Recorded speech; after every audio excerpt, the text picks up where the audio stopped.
Glad to have you back on this segment, and if you're just joining us, you're right on time because the show is just about to begin. And like you know, Engendered is a show where we analyze everything good, bad that affects the female gender. It's not because we are partial like we always say, but it's because we've been sent to carry that assignment out, and we always deliver on our topics of discussion. So before I introduce our topic of discussion today and our guest, I would like to read out something for you to understand before we go into the discussion today. So now, according to the World Health Organization, adolescence is a critical period that can determine the trajectory of girls' lives.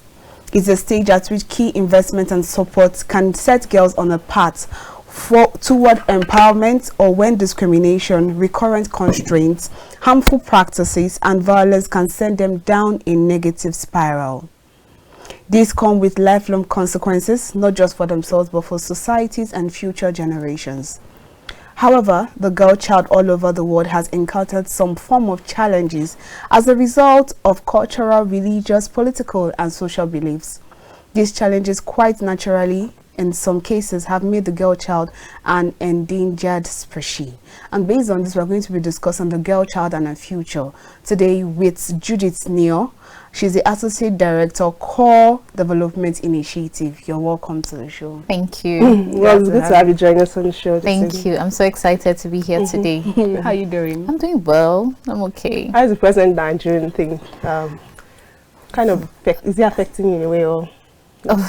The fuel. Oh, it's crazy. It's crazy. I think the surge in fuel prices has affected every sector. Yeah, absolutely. And it has even narrowed down to prices of food in the market, aside even transportation. So everything is kind of interconnected. Yeah, true. Yeah, so it's affecting every sector. It's been crazy, but we move. Okay, definitely we move, because that's one thing about Nigerians. We always find a way to survive. We find a way to blend in. You see, and Nigerians try to make every situation seem like a joke. I don't know if it's good or bad, because now we have the Trekkers Association, people that too far. Like, let's go together and stuff like that. So we always find a way to thrive. But I just hope that all the promises that the present president has made to us, because it's telling us it's for the better of Nigeria, I hope that it actually does come to pass. Okay, let's move on to our topic of discussion today. We're talking about the girl child and the future. So I would like to know, I know when you see a girl, you know who a girl is, but what comes to your mind when we speak about the girl child in respect? Okay, so I would say the girl child is a biological female. Okay. From birth, so within the ages of 0 to 18. That is the standard definition of a girl child.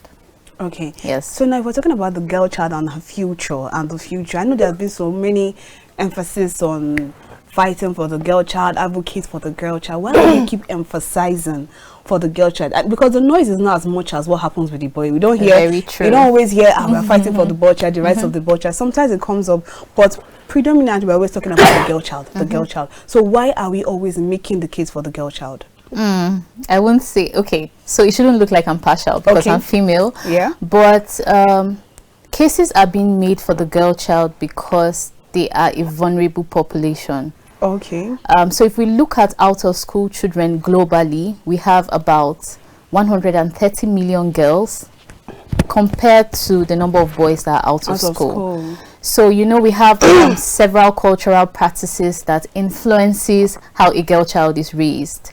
Most parents, we talk about parents that are not really enlightened, would always prefer to send their boy child to school than the girl child. At a young age, you are tasked with several responsibilities. Oh, you're the woman of the house, cook for your brothers, clean.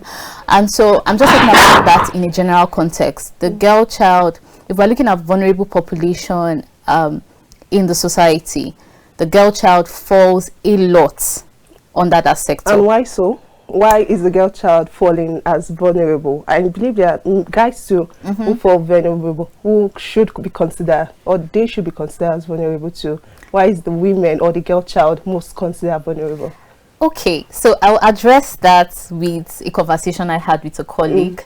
And because we have a section in the organization that deals specifically with vulnerable girls and women, he felt we were partial and we should create something for the boy child because they are vulnerable too. So I would say for the girl child, there are certain, would I call it challenges, or there are certain things that makes a girl child very vulnerable. And aside being out of school, we have other things like cultural practices, like gender-based violence. We have, and those cultural practices, we have the mutilation, yes, and we have, yes, we have violence. We have them being pushed out of the house to be able to earn some sort of income for the family. So all those things, lack of access to education, poverty, taking up various responsibilities at a very young age, lack of access to health care, all those things and even more contribute to a girl child being vulnerable. Okay, so what do you think in particular, like, are the causes of some of these challenges? Because you've highlighted the factor of education, sometimes cultural belief or society at large, but what do you think are the causes of these particular challenges that affect majorly the girl child and not the boy child alone? Okay, so I will start with one: poverty. Poverty has a stronger hold on the female than the male child, the boy child. So a lot of communities that are deep in poverty, that is where you find that most of the girl childs are vulnerable. There are some sort of cultural practices that believes that the girl child, no matter how little you are, you're supposed to be able to fend for the family. That's one. So we're looking at poverty, we're looking at crisis. Okay. Most times when communities go into war, they tend to kill the men and the boys, and they leave the women and the girls. Any particular reason? I can't say, but if we look at history. Okay, but that could be considered as an advantage on the women, because the women are being left, the men are sent to war to fight. What are they left to do? That's it. Okay, so they are left with basically no income. The men, they work for the household. So when you come to a community and there's crisis, you kill the men, you kill the boy child, you have the women child fending for the family. If you check, if we do our research and we check internally displaced persons camps, the IDP camps, you tend to see that there's a larger number of women and girls than boys. Absolutely. Okay, now let's look at it from this other perspective. When we're talking about the girl child and her future, now let's look at that aspect. We're talking about future. Yes. How can the girl child protect her future? What are those rights? Because we're going to be talking about the girl child rights and the laws. What are those rights and what are those laws that protect a girl child to have a very bright or good future? Okay, so one, you have right to life. Right to protection against harmful practices. You have right to access health care. You have right to quality education. These are some of the rights that a girl child is, I don't want to use the word entitled, right? But these are some of the rights that a girl child ordinarily should have. But they aren't special, because it's more like, we had a guest the last week in the studio, and she said those laws are, we call them is it human laws, or what she classified human rights, human right laws. Everybody's entitled, even the guys are entitled to it. And he said women are mostly vulnerable. So you're saying right to life, right? These are they are not peculiar in any way, just the normal laws we have. Yes, that's very true. So human rights are not specifically for one gender. Okay.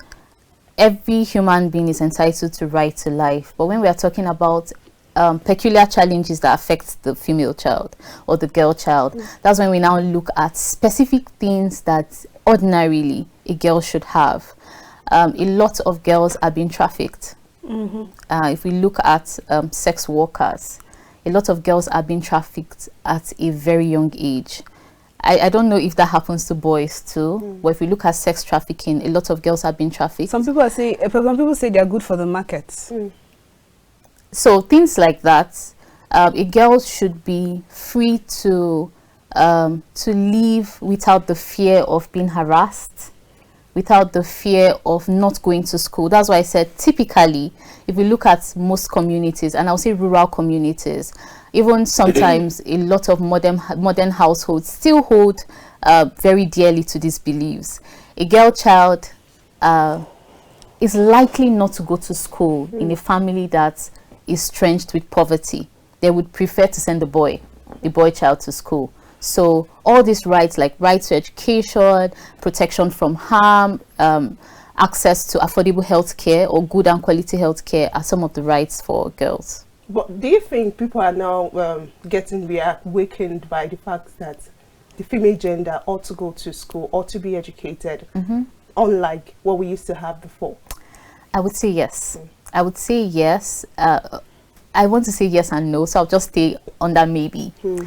Because there've been awareness, there've been advocacy, especially by human rights activists and those who pursue the rights of a girl child. So I feel with that awareness, a lot of persons are beginning to shift their focus, and that's why you have a lot of initiatives for women now. A lot of scholarships for women, because people are beginning to see that when you educate a woman, you educate a nation. When you empower a woman, you empower a nation. However, there are still some communities that do not have access to information. They do not listen to radios, they do not have televisions, and that means some of these practices are still ongoing there. So if we could have advocacy and be able to penetrate communities like that, maybe through their leaders, maybe there might be a shift. Okay, you know, this reminds me of so I was listening to the ministerial screening, and one of the women there said that one thing she was going to do was that when she enters, if given the position, that she was going to create the avenue for town criers in local places, because she mentioned that we're talking about technology information, that there's still some people that don't even listen to the radio or watch TV, and that she will use that avenue to pass information to them for them to be able to understand. Now we're speaking about advocacy. There are a lot of initiatives, like you mentioned, fighting for the girl child. There's a lot of advocacy, sensitization. This should happen. A girl child is entitled to these. She has the right to her body. She has the right to education. She has the right to live her life and make her decisions by herself. But you keep hearing some kind of stories that are still happening. How much progress do you think we have made with this advocacy that we have been carrying out? Okay, so before I come to the progress, let me just add to her initiative of getting town criers in these communities. Okay. First of all, Abuja is 70% rural, and 30% urban. That means if you do a lot of community work, you realize that there are so many communities in Abuja that development hasn't even penetrated. So, aside that, when we say vulnerable, not necessarily persons affected by crises or wars. We are looking at persons with disability. We are looking at returning migrants. So for persons with disability, I attended a stakeholders workshop, and one of their leaders was very pained because they didn't even know anything about COVID. It's a deaf and dumb community. So I see that now in TV shows we have interpreters, right? And I really commend that from the government or from other private individuals. So they had no clue what was happening. They just came out and saw that everywhere was shut down. So imagine being in that type of community and putting your shoes in what they go through. Now, for progress that we've made, I would say for Nigeria, before we move globally, for Nigeria, I would commend the Nigerian government for enacting the Child Rights Act, which was enacted in 2003. And this was to protect the rights of a child, regardless of gender, but specifically to protect the rights of the girl child from gender-based violence, from discrimination, giving them access to education, etc., right? And I believe that Nigeria has signed certain agreements that is protecting the rights of women and girls.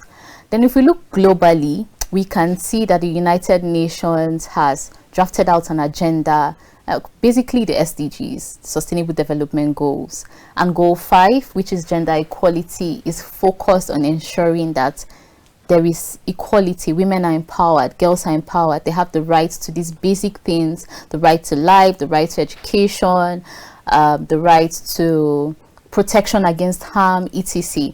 So I would say, even though there's been a lot of work done, there's still much that needs to be done. And that is where the area of collaboration come in.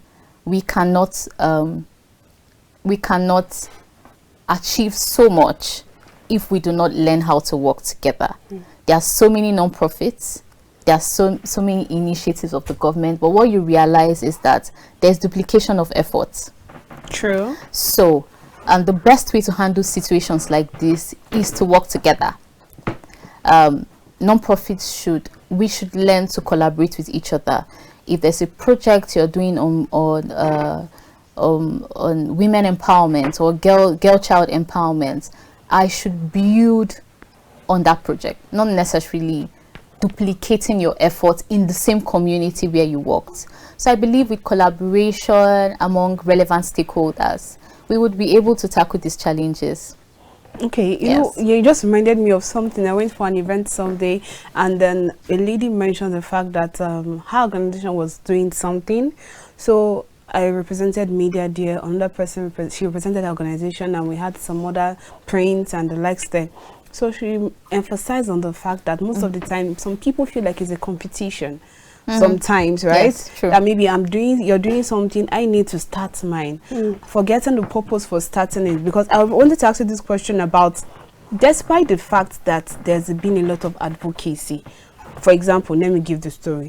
There was a program we had last week on being an active bystander. And we made a reference to a case where someone saw a girl that was being stabbed in the middle of the night, and he started shouting, "Stop it, don't do that to her." The person kept quiet. The person left her and went. After the person went, he went back to his room to go and sleep. And then he didn't follow up on the process, either by calling 911 or raising an alarm or calling another person, and then eventually the lady died. So he made an effort or an attempt to try and stop it, but it could be maybe because he wanted to clear his conscience, like, let me just say something to avoid guilty conscience again, but he didn't follow up.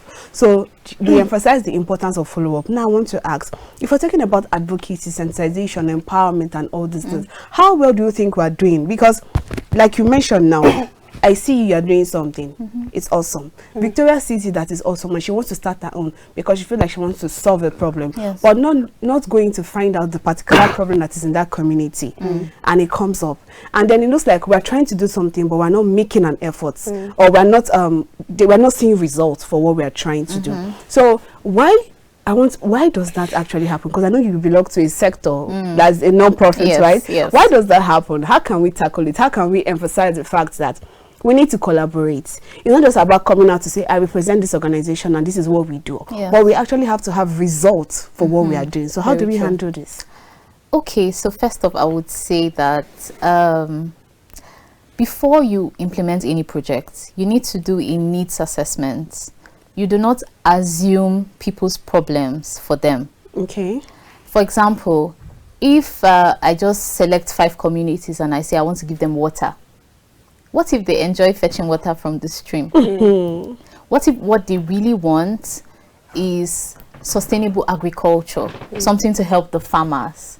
What if what they want is a renovation of a classroom or the building of a classroom? So I believe before any work is done, first off, you need to do your needs assessment. You need to know, am I giving these people what they want? Okay.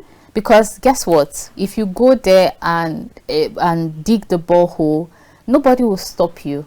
But is that sustainable? No. Has that made an impact? No. The community might end up not even using that borehole because that's not what they want.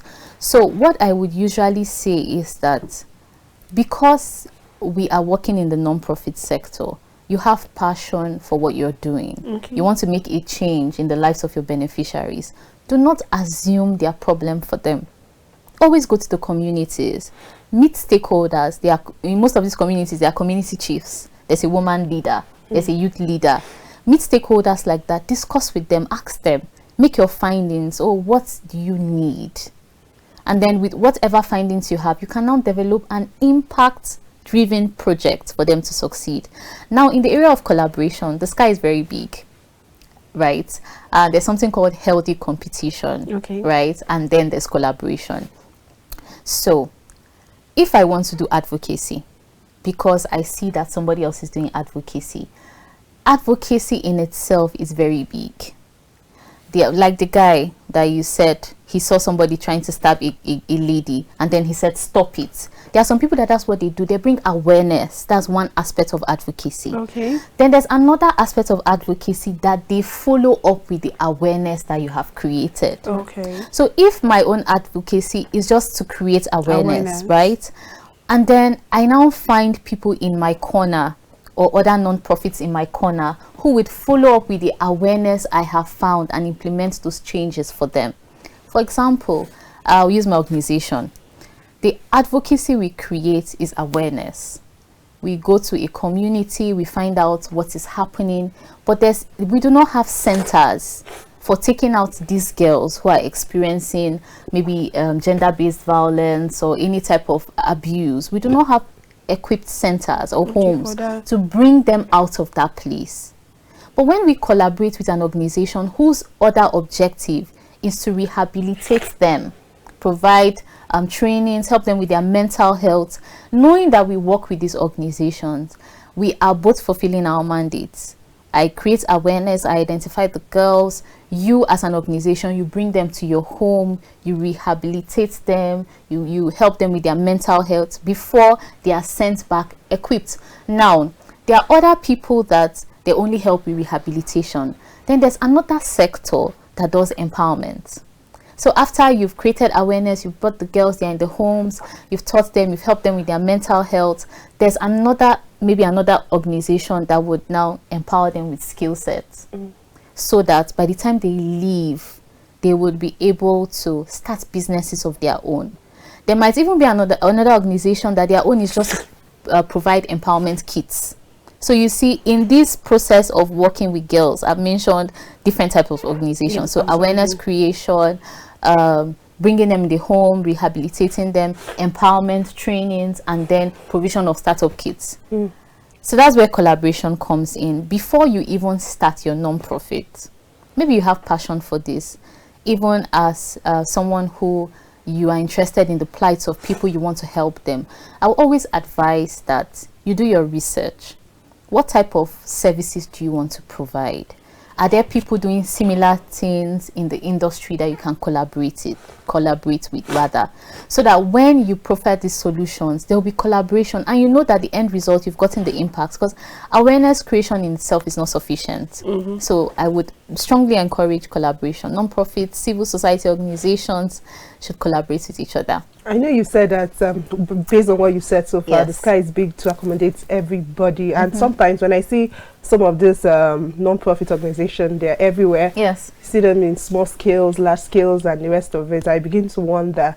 Well, however, let's talk about still the future of young girls.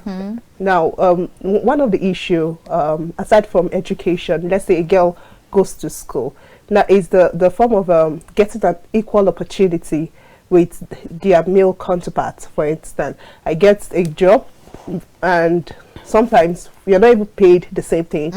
And aside from payments, there are some benefits that the man gets or the young boy gets that the lady does not get. What do you think can be done to help perhaps eradicate, or to some extent bring to a reduction, to barest minimum, such kind of situations? I know we have 1 day for equal pay and the rest of it, but then aside from this sensitization, what other things do you think can be done? Okay, so I would say policies will remain policies if they are not enacted as law. If we don't have laws guiding how we work, I believe there are some other countries that have been able to implement equal pay because they've enacted those laws. If we just have policies and they've not proceeded to the point of enactment, because there are some certain things that can only be done at the government level. Because when laws are created, so policies, laws created and enacted and enforced, they need to provide avenues where they could actually check and monitor that the laws that they have been enacted are being implemented. Right? Because women in the corporate world, we are all women here, we have to work twice as hard. True. Why? Why can't it just be normal? I don't know. We have to work twice as hard. You go to school, you get a job, and there's a subconscious thing that a guy would have to be paid more than you. You are in the same position, but he's being paid more than you. I don't know. It's just that is what we are fighting for, or advocating for. Rather, to be put, you're put on the family way, and you have to work twice as more, like you emphasize, because of the you might not have time because of your child to do your job properly. So the pressure is more on you. Yes, I agree with that. Yes. Okay. Like a country, countries like Sweden, you have 2 years to rest, and you'll be paid. So when you take in, you have 2 years. So if you decide to take in again, when within that 2 years, it will stop counting for the first child and automatically start counting for the second. And you still get paid. And you still get paid. I only find not related. But in Nigeria, the case is different. You are pregnant, you go on maternity leave 3 months. I learned that there are some organizations that give up to 6 months, and I also learned that there is now paternity leave ahead of that of too. 2 weeks. So that 2 weeks. 2 weeks. I'm not very sure. It should be around 2 weeks or more, where you can also go home and just rest and take care of your child. It's your child. It's our child, not the woman's child. Not just the woman's child. So okay, earlier you made mention that women are expected to do more. If I got you correctly, like there's this expectation for a woman to perhaps start bringing something home or something earlier during your introduction. Yes. So, and there's this need for many career women that I have to be independent in some way. And I don't know if that is normal, because I understand that as a woman you work twice, you work harder, and then at the end of the day you just want to be independent. Should a woman really be independent from a man in the future career? Okay, so independence is relative. It depends on who is defining independence. But first off, a lot of times when we see things in the news, we see that, now let me come to the aspect of education, because that's very important. When you educate a woman in future, so a girl has become a woman, when she's educated, there's a slimmer chance that she would tolerate or end up with domestic violence. Because when a woman depends solely on a man, I'm not saying you shouldn't bring your quota to the table, but when everything comes from a man, there's a tendency that there might be violence. There are some men that don't mind, there are women do not work, and the relationships are perfect. That's why I said it's relative. It's relative, actually. So I believe a woman should hold her own. I believe a woman should work. And working does not necessarily mean in the corporate sector. There are some business women, there are some women that are full-time housewives, and they are doing it excellently well. So I believe a woman should have a sense of purpose, a sense of why she's here, a sense of why she's living, right? And that should drive her decisions and her actions. Okay. So I think I have another question to ask, but before I do that, I think we should go on a short break. Okay. Okay, viewers, we'll be going on a short break, and when we return, Engendered continues. We'll be right back.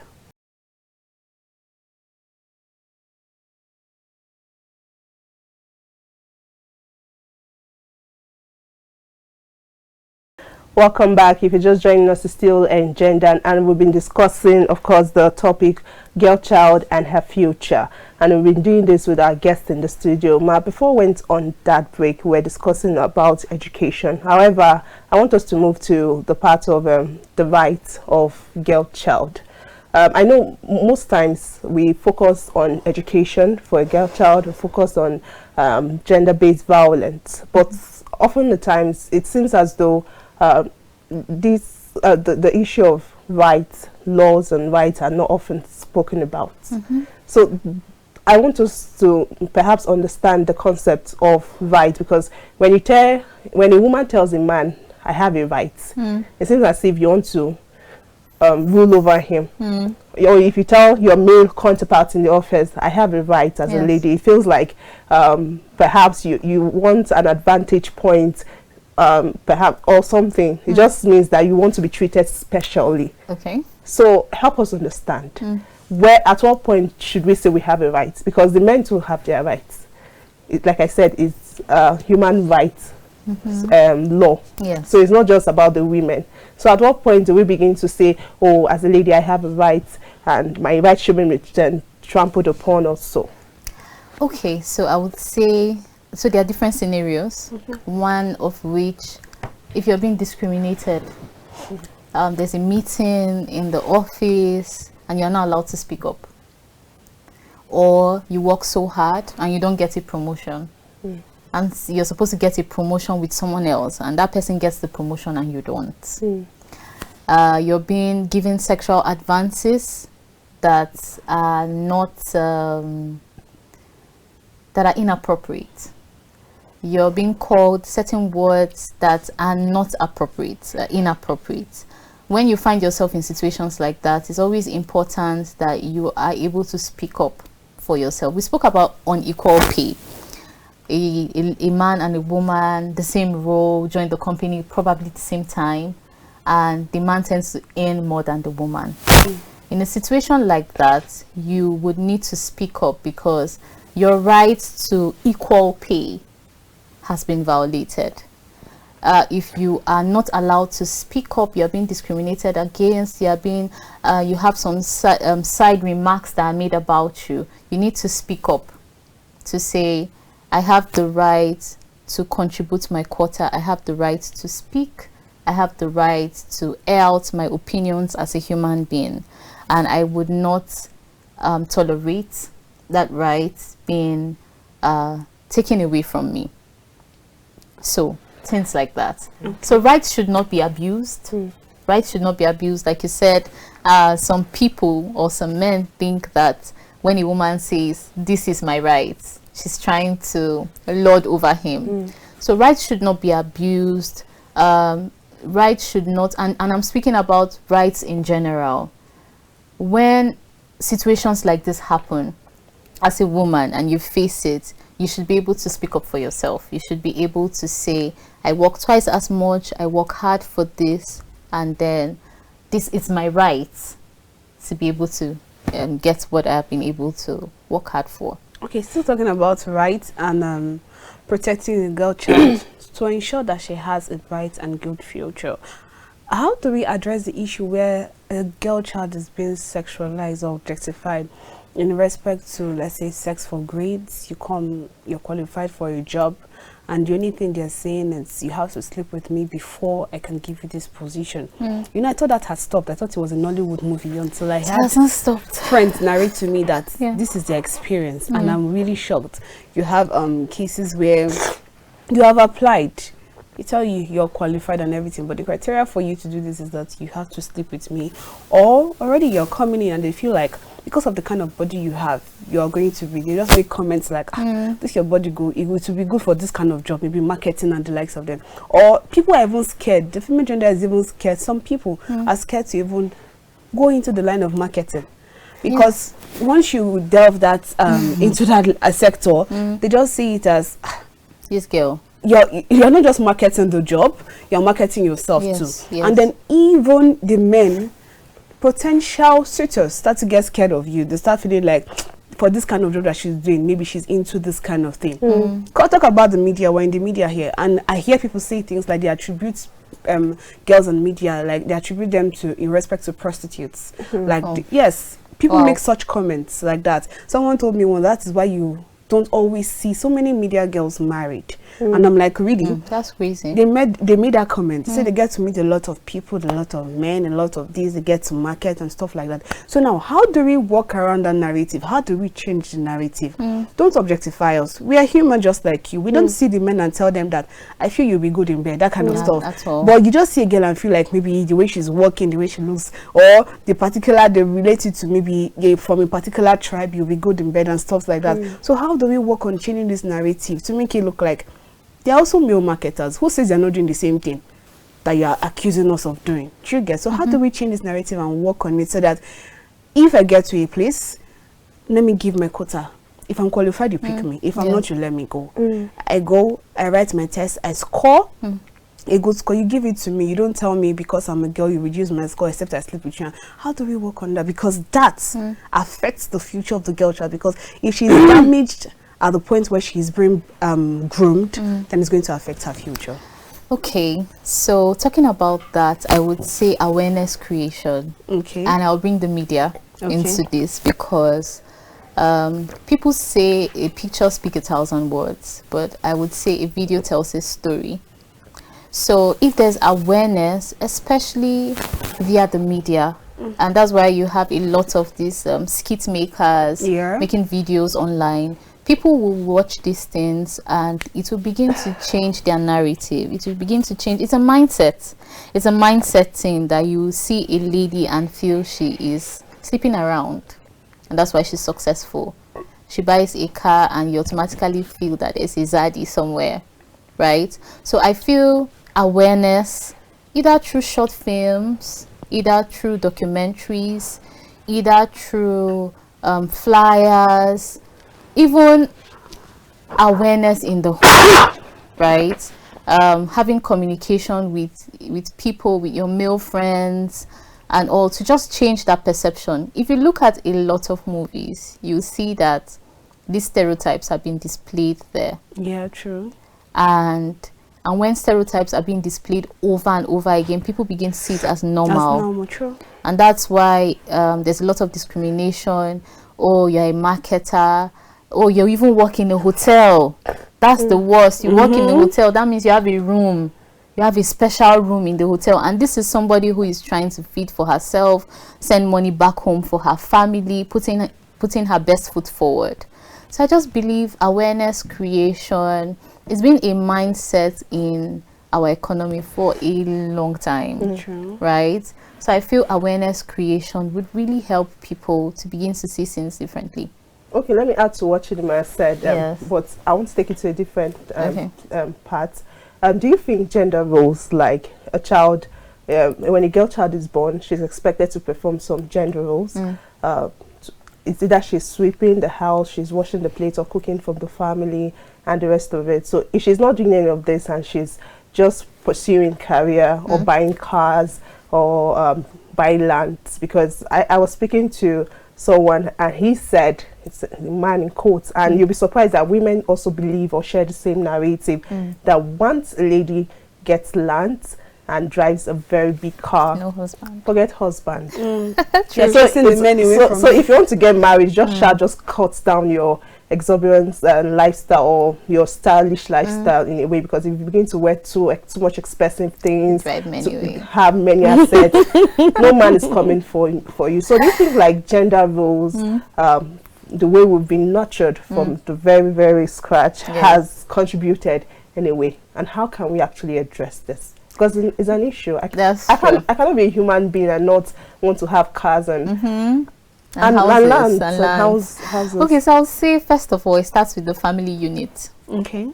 Because the family makes up the society, and there are certain unspoken gender roles that you may not necessarily tell a man or a woman that these are the unspoken gender roles. Let me give an example. Who says that it's the man that is supposed to take the trash out in a house? Who says that? But he automatically just knows that he's supposed to take the trash out. Who says that it's a man that must? Most times if you see parents talking, oh, you are the man, go out, provide. I believe that gender roles affect both male and female. It's not specifically tilted to the female gender. That's why I see a lot of men jumping the bridge, dying early because of so much pressure society has placed on them. Oh, you're a man, don't cry. Or you will see a boy. It starts from when he's a boy. He's 4 years old or he's 5, and you tell him, clean those tears, suck it up, be a man, don't cry. And then you have a damaged adult that has so much emotion built up over the years. So the same thing with the female gender. There are certain unspoken, like I said, gender roles. Or automatically you're supposed to cook. And then the funny thing is, you will find a man that cooks, and other women will say he's a woman rapper. Exactly. It's not even the men. Yes. So who told you that a man should not cook? I was having a class concerning these gender roles, and one lady said when she gave birth, she went for her, I think, immunization of the child, and she went with the husband. It was the husband that was changing the pampers, and other women were looking at her with scorn and anger.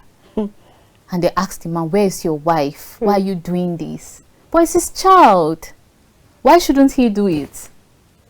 So even among us women, since we've already taken that there are certain gender roles that we must play, and we see a man doing that for another woman, I don't know if it's anger, I don't know if it's what, but that thing just sparks up inside of us. Sometimes envy, because they don't get, their men don't do it for them. So I feel it starts with the family unit. If you want to change a nation, starts with the family. If you want your men, the boy child or the girl child, to do better, start with there are some families that everybody cooks. Yeah. The man, the woman, the children, everybody. There's no washing of plates exclusively reserved for the female gender. People do everything, and then you when they grow up and become adults, they grow up with that, but then they face discrimination against people who were not raised like that. And you hear, oh, don't mind him, he's a woman rapper, any small thing he'll cry. He's too emotional. Oh, I like a strong man. This guy is just too emotional. Chidinma. If I cut, please, let me ask another question. So, talking about support for women are often not getting the support, especially for those families who feel like the woman should not be educated or the girl child shouldn't be educated. Now, when you, as a young lady going out into the world, then perhaps because you're a girl, this gender appeal as a female, you get some sort of aid or help. So how should girl child begin to differentiate aids that are, how do I put it? No, so people come in disguise. They want to help you. They want to help you. They want to be a support system to you. And however, sometimes they say, let me mentor you. Okay, financially they help you and the rest. But they come in disguise to do something else. So how should the girl child cope with this kind of perhaps system where people just come? It could be not be just men alone. Yes. Even women, where you get trafficking and the rest of it. So how do we get genuine support for the girl child? Okay, so I would say even though a lot of support has been given via the internet, you have international organizations and even in Nigeria creating initiatives for the girl child, they don't tend to even know about these things. They exist, but they do not know. And that's where awareness creation comes in. The people you want to help, do they listen to the radio? Do they even watch the TV to know that this thing is there for them? Another thing would be teaching the girl child certain skill sets. And when I talk about skill set, I'm not talking about tailoring or the rest. Soft skills, confidence building skills, self-esteem issues. A lot of young girls grow up with low self-esteem. Yes. They have daddy issues. And then any guy, any man that just shows them green light, the man is their savior. And you think you love the man, you don't know his low self-esteem. I was having a conversation with someone. She said, oh, have you ever wondered why somebody you dated when you were in secondary school, you saw the person and you're wondering, what happened? How did I end up with this? So I would say, what was I thinking? So I would say that a girl child should be mentored. That's why we need to start as when they are girls, so that when they grow up, there's a difference between confidence and pride. You're not proud. You just know who you are as a person. You know what you want. When you meet people, and you know people cannot hide their motives for too long. A man will say, oh, I just like you. I just want to help you. But guess what? Just give him 1 month is too long. You will now understand kind of help what type of help. Exactly. And I know we're talking about the girl child. I just want to also chip in something for the boy child and the men too. They also get advances. And most people come with, even some men will come in, oh, I want to help you. Or some women will come and say, I want to help you. And because they are seen as the breadwinners, there are certain things that they tend to want to do. So I feel mentorship should cross across board for the boy child, for the girl child. And when they are mentored, they would be able to grow up to become young, responsible adults that know who they are, they know what they want. Sometimes, let's be realistic, life has its twists and turns. I saw something on Facebook, and she said, oh, she wanted to be a doctor, and now she's selling wrapper on the streets of IG. So life just has a way of taking different turns. It's not a straight line. But when you're mentored, you know who you are, you're faced with challenges like that, it's always easy to be able to navigate those challenges. So mentorship should be taught in schools. We even have a mentorship program for local education agencies, early year schools. We teach them mentorship skills. You won't believe the remarkable stories that we get. It impacts their grades because most of them are IDPs. Most of them are coming from places of war and crisis. So you even imagine how their grades have improved. You will imagine stories of, oh, I wanted to commit suicide, but when I knew that, oh, I can become this person, I look forward to your mentorship classes, I decided to give life a second chance. So mentorship plays a huge role in that. Okay, this just answered the question. I wanted to ask you about how we can properly empower the girl child, because most of the time you see stories and you hear things like, we've empowered women in this area. We give them sewing machines, we taught them how to make soap, we taught them hairdressing and the likes, but forgetting that there are some skills. Not everybody is a business person. Should they know? And there are some skills, there are some like when you talk about self-esteem, confidence, the difference between confidence and pride.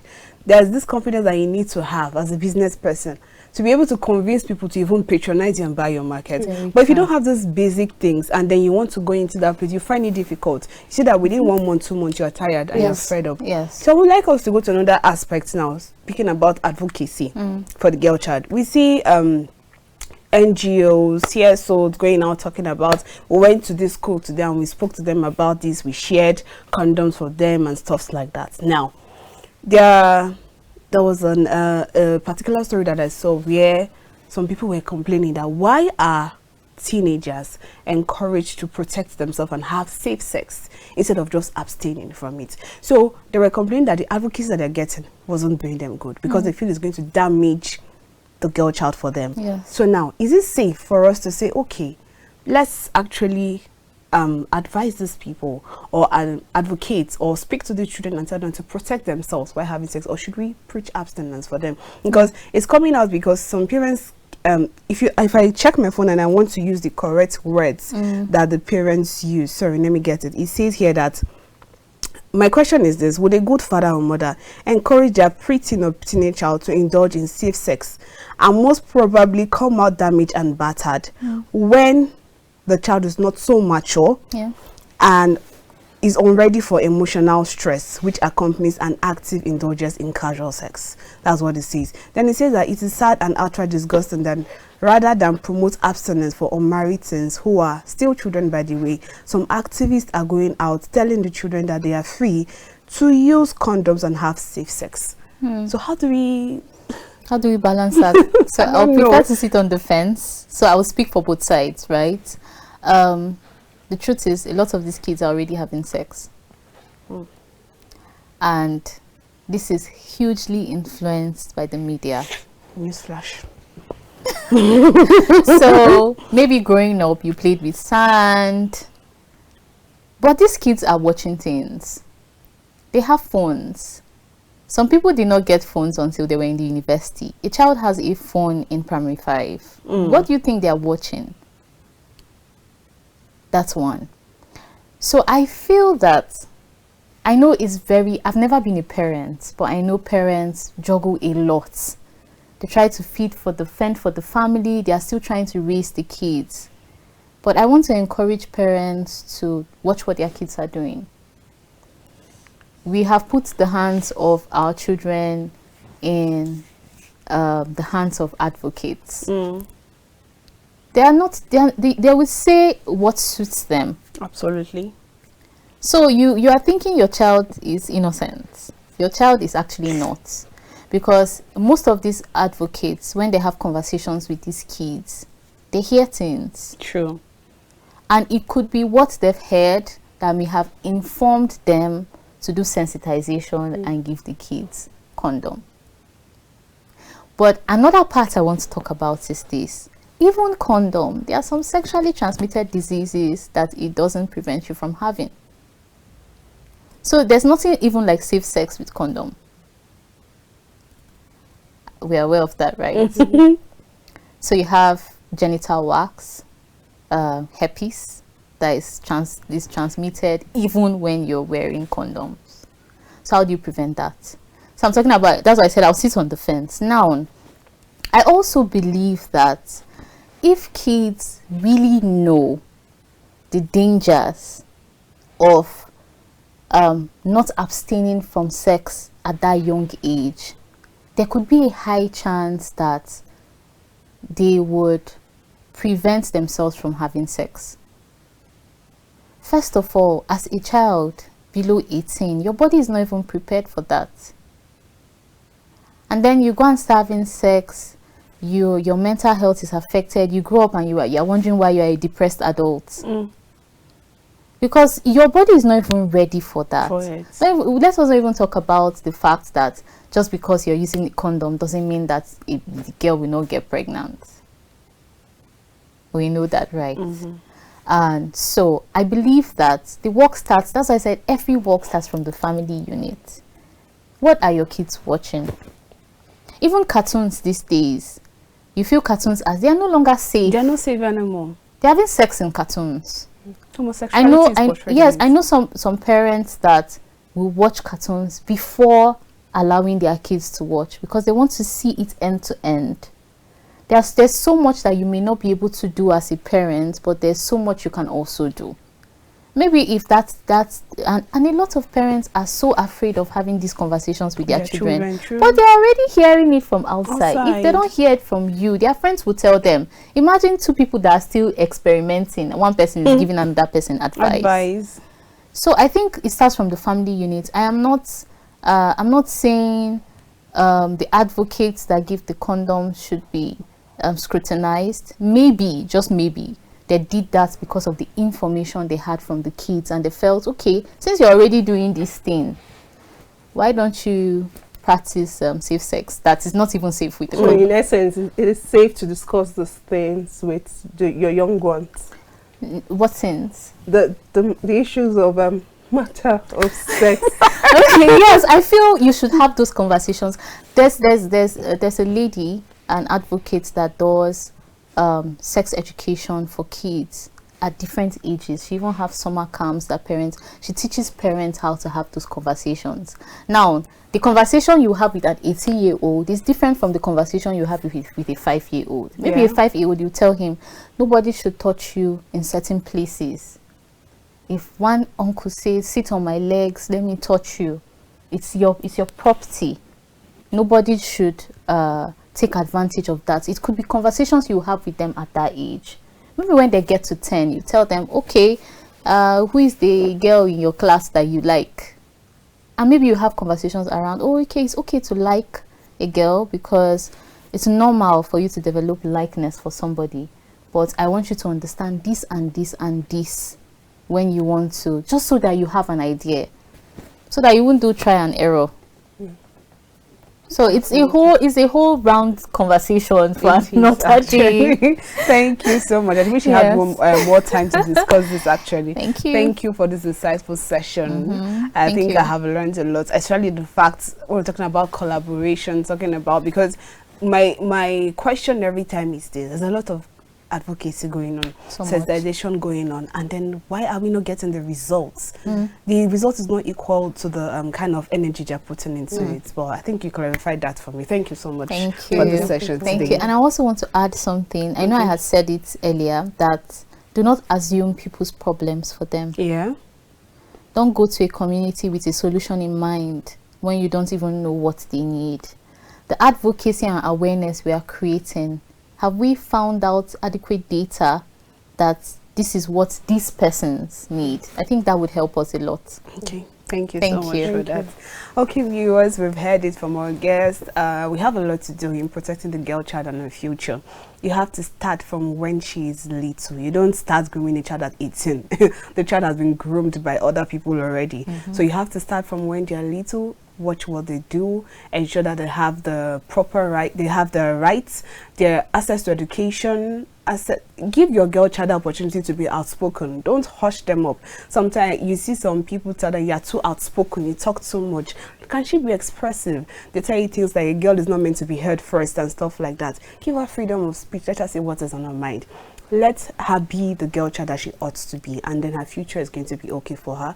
That's all we can take on today's episode of Engendered. Do well to join us next time for an interesting episode. I remain Chidinma Ufomadu. And I remain Victoria Agbi. Until next time. Bye.